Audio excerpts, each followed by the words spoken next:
Assalamualaikum warahmatullahi wabarakatuh. Perkenalkan, nama saya Bidan Poppy Farasari, STR Kep MKes, NIDN 0716019202. Saya merupakan salah satu dosen dari Prodi Sarjana Keperawatan di Sekolah Tinggi Ilmu Kesehatan Utama Abdi Husada Tulungagung. Salah satu mata kuliah yang saya ampu yaitu perawatan anak sehat dan sakit akut. Pada kesempatan ini saya akan menyampaikan pernyataan diri dosen dalam unjuk kerja Tridharma Perguruan Tinggi. Ada 7 poin yang akan saya paparkan terkait PDD UKT PT. Pertama, deskripsi mata kuliah yang saya ampu yaitu perawatan anak sehat dan sakit akut sebagai salah satu contoh pada bidang pelajaran. Kedua, terkait capaian pembelajaran mata kuliah. Ketiga, terkait sistem pembelajaran. Keempat, terkait materi pembelajaran. Kelima, metode pembelajaran. Keenam, sistem penilaian. Dan yang terakhir yaitu akan saya tampilkan terkait video rekaman perkuliahan secara tatap muka di kelas dan pengajaran di laboratorium. Deskripsi mata kuliah perawatan anak sehat dan sakit akut ini terbagi menjadi mata kuliah teori dan praktikum. Mata kuliah ini berada pada semester 4 dengan bobot 4 SKS, 3 SKS teori dan 1 SKS praktek. Mata kuliah ini wajib pada program studi sarjana keperawatan. Mata kuliah ini adalah mata kuliah keahlian keperawatan yang berfokus kepada respon anak dan keluarga pada setiap tahap perkembangan neonatus sampai akhir masa remaja, baik dalam keadaan sehat ataupun sakit akut, di masyarakat ataupun dirawat di rumah sakit, serta intervensi keperawatannya baik yang bersifat mandiri maupun kolaboratif. Mata kuliah ini juga merupakan integrasi dan penerapan ilmu keperawatan dasar dan ilmu dasar keperawatan yang mengantarkan mahasiswa untuk mendalami tentang bagaimana melakukan asuhan keperawatan profesional, memberikan pendidikan kesehatan, menjalankan fungsi advokasi bagi klien dan keluarganya dengan menerapkan komunikasi efektif, serta membuat keputusan dengan mempertimbangkan aspek legal dan etik. Kegiatan belajar mahasiswa berorientasi pada pencapaian kemampuan berpikir sistematis, komprehensif, dan kritis dalam mengaplikasikan konsep dengan pendekatan proses keperawatan sebagai dasar penyelesaian masalah serta mengembangkan sikap profesional melalui beberapa model belajar yang relevan.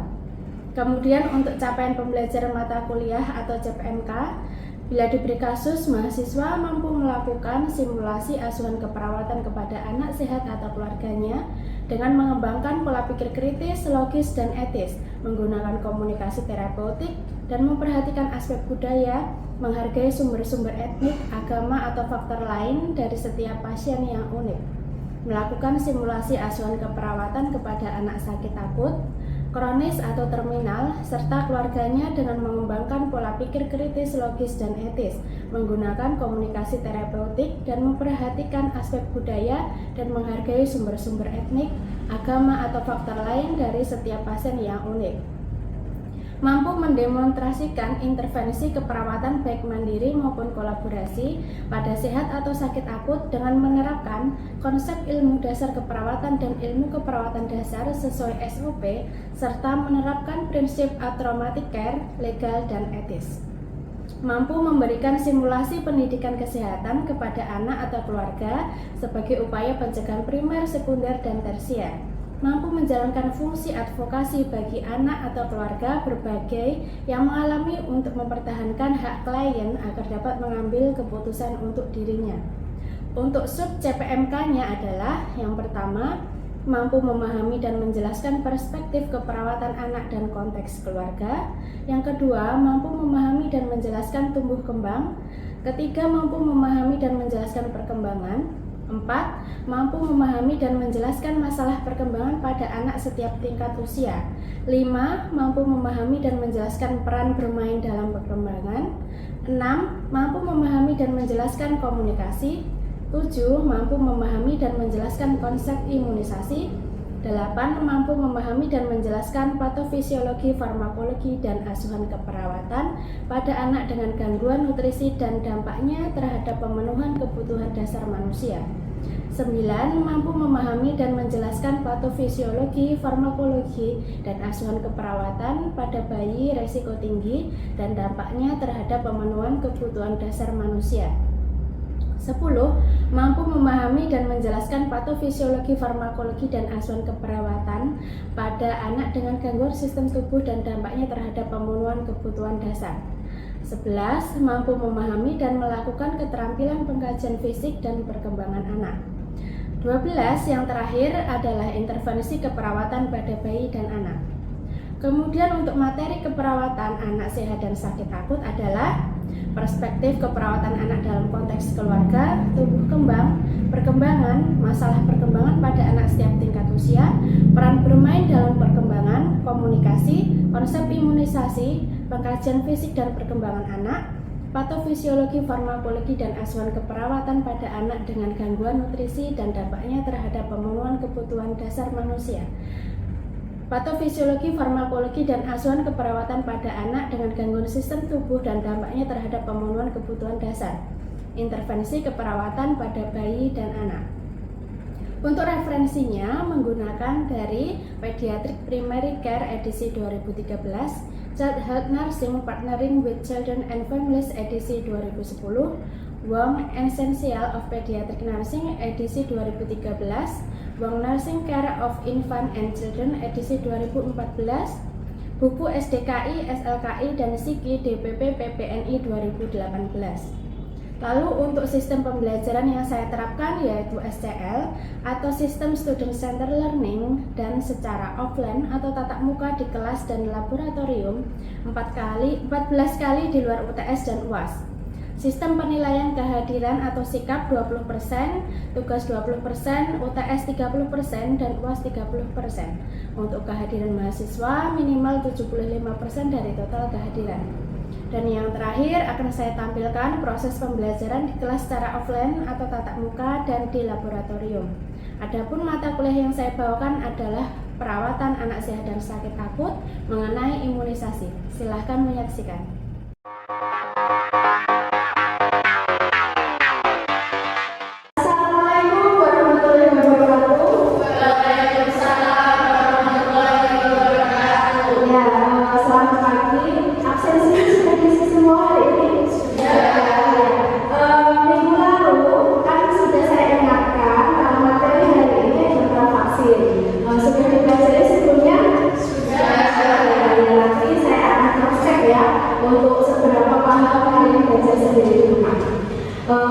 Ini imunisasi pada anak materi ini ya. Nah, untuk pengertiannya imunisasi ini adalah suatu cara untuk meningkatkan kekebalan seseorang secara aktif terhadap suatu antigen, sehingga bila terpapar pada antigen yang serupa tidak terkena penyakit. Saya memberi contoh misal, seorang anak diberikan antigen A, yaitu tujuannya supaya dia itu ketika terpapar virus A, dia sudah kebal. Nah, ini menurut penelitian, salah satu faktor status imunisasi dasar anak tidak lengkap adalah karena orang tuanya atau karena orang di rumah. Adanya persepsi yang rendah, persepsi dari orang tua terutama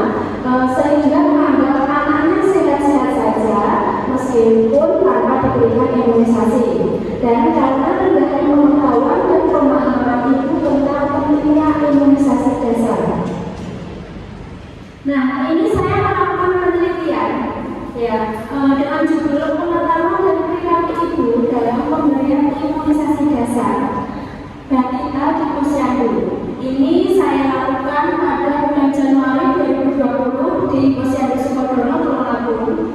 Ya, hasilnya apa? Ternyata yang baik itu hanya 22 orang dan yang sedang 8 orang, kurang 7 orang. Berarti belum semuanya orang tua.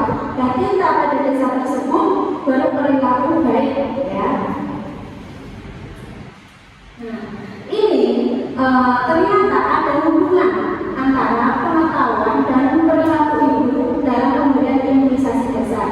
Nah, kesimpulannya apa? Kesimpulannya pengetahuan itu berkorelasi dengan perilaku ibu. Semakin baik pengetahuan ibu, jadi semakin baik pula perilaku ibu. Jadi pengetahuannya baik, jadi ibunya membawa anaknya itu ke posyandu untuk diberikan imunisasi.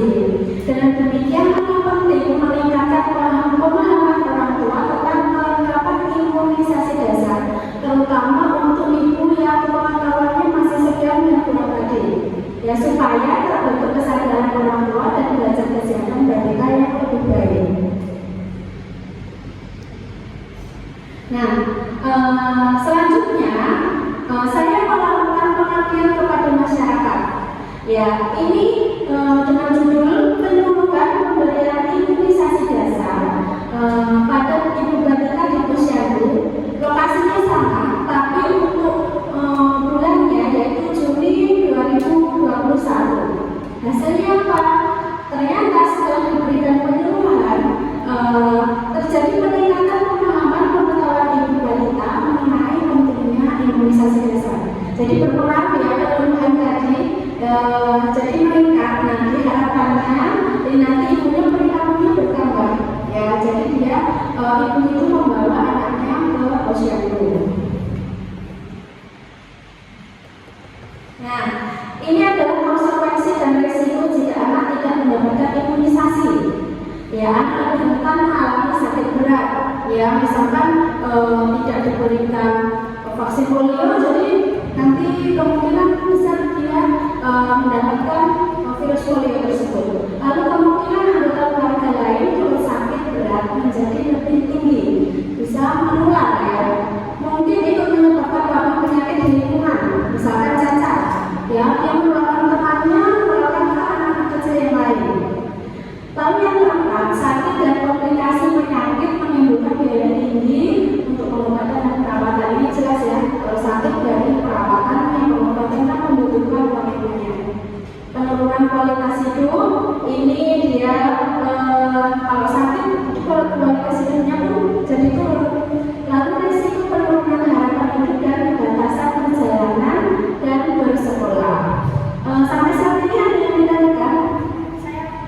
Ya, silahkan berdiri. Namanya siapa, Mbak? Ya. Nomor 7. Oh ya, terima kasih Mbak Selisda. Nomor 7 adalah batasan perjalanan dan bersekolah.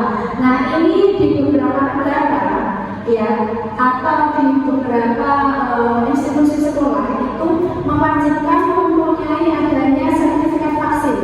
Ya, misalkan kalau kita mau umroh atau haji harus ada sebuah sertifikat vaksin. Nah, itu contohnya, ya, batasan perjalanan dan bersekolah.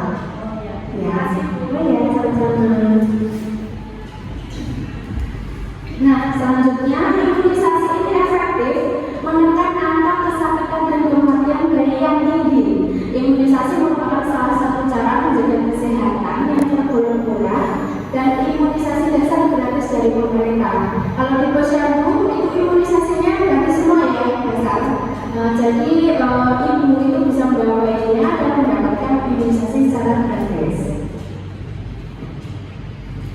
Nah, ini untuk pengertian vaksin. Vaksin itu adalah kuman atau zat racun kuman yang telah dilemahkan untuk dimatikan. Itu nanti ketika dimasukkan ke tubuh, tujuannya tubuh itu sudah mempunyai zat tersebut. Jadi ketika ada virus yang masuk ke tubuh anak tersebut, jadi sudah kebal terhadap virus yang sudah dimasukkan, ya. Nah, ini untuk jenis imunisasi. Kita masuk ke jenis imunisasi. Apakah ada yang bisa memberikan contoh jenis imunisasi dan manfaatnya? Ya, siapa namanya Mbak? Putri ya. Contohnya? Oh ya, benar sekali. Nah, untuk campak, untuk mencegah penyakit campak. Nah, saya memberikan contoh imunisasi vaksin polio untuk mencegah virus polio. Ini merupakan jadwal imunisasi ya yang dasar itu sampai 9 bulan. Dari 9 bulan lulus ke bawah itu adalah dasar. Ya, ada hepatitis B, polio, BCG, DPT, HIV, DCP, rotavirus. Lalu ada yang terakhir itu campak. Ya, campak itu umur 9 bulan diberikan terakhir. Nah, kita ke BCG ya. Ini BCG itu untuk menimbulkan kekebalan terhadap penyakit TBC. Ya, pemberiannya ini ketika bayi baru lahir sampai usia 29. Tapi umumnya diberikan pada usia 0 sampai 2 bulan. Ya, diberikannya hanya 1 kali. Dosisnya 0,05 mili. Ya, ini pada lengan kanan atas. Ya, ini diberikan tidak boleh pada anak yang sudah positif TBC, misal tertular dari orang tuanya. Nah, selanjutnya DPT ini menimbulkan kekebalan aktif terhadap penyakit difteri, pertusis, dan tetanus. Ya, vaksin ini difteri terbuat dari vaksin difteri yang dilemahkan. Yang vaksin tetanus adalah toxoid-tetanus, yaitu vaksin dari umat tetanus yang sudah dilemahkan juga. Nah, ini untuk polio. Polio itu ada 2 jenisnya, yaitu oral dan satunya diberikan melalui suntikan. Nah, yang oral ini sebanyak 2 tetes ya pemberiannya di mulut. Lalu untuk yang suntikan ada kemasan 0,5 mili. Ini adalah hepatitis B selanjutnya. Hepatitis B diberikan secara ikan, segera diberikan saat bayi baru lahir. Ya, ada B1 dan B2. Nah, ini campak.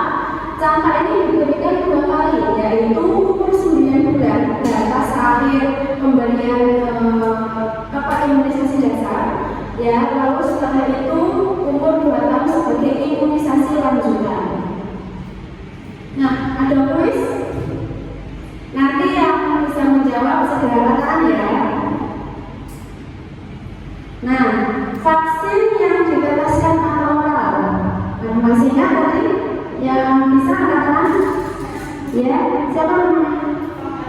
Iya, ya. Apa jawabannya untuk kuis nomor 1 ini? Polio, ya benar sekali. Untuk vaksin yang diteteskan oral itu polio dan diteteskan sebanyak 2 kali saja ya. Benar jawabannya polio. Nah, ini untuk kuis kedua. Vaksin yang diberikan di lengan kanan saat bayi berumur 1 bulan. Siapa yang bisa? Ya, namanya siapa Mbak? Ya, Mbak Adi, jawabannya BCG ya, seperti kalian. Nah, benar. Ini vaksin BCG untuk yang nomor 2. Oke, terima kasih. Itu tadi teori materi dari vaksin imunisasi pada anak. Ya, apa ada yang ditanyakan? Oh ya, sudah ya. Bisa saya akhiri. Wassalamualaikum warahmatullahi wabarakatuh. Waalaikumsalam warahmatullahi wabarakatuh.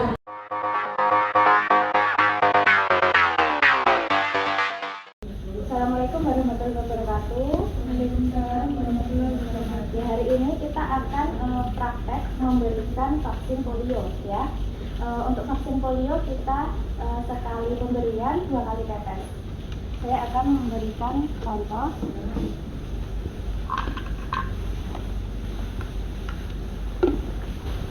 Pemberiannya, ya. Kita usahakan buka mulutnya, lalu kita teteskan sebanyak 2 kali. Sudah. Untuk pemberian polio seperti itu. Lalu kita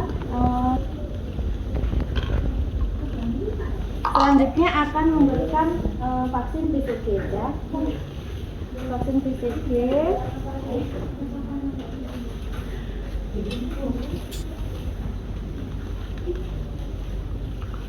Kita ambil 0,01 mili.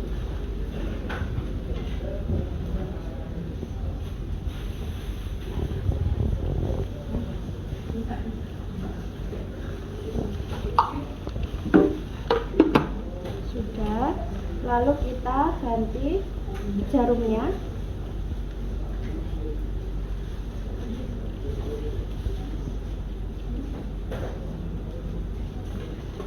Dengan jarum yang baru,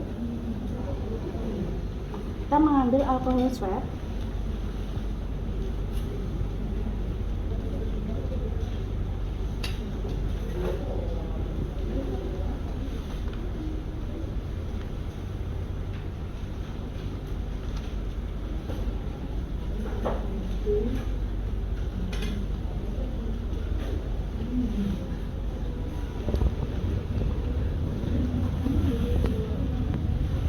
Kita oleskan dulu di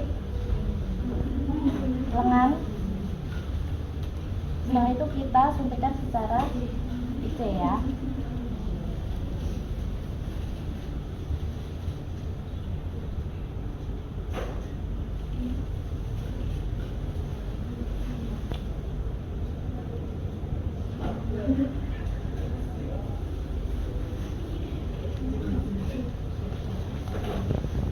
Sudah selesai. Ya, itu tadi pemberian vaksin polio dan BCG. Sudah bisa dipahami? Bisa. Ya, apakah ada yang ingin melakukan demo untuk pemberian vaksin polio? Iya, saya ingin dulu. Oh ya, silahkan Mbak Rati. Bisa dibantu? Oh iya, bisa.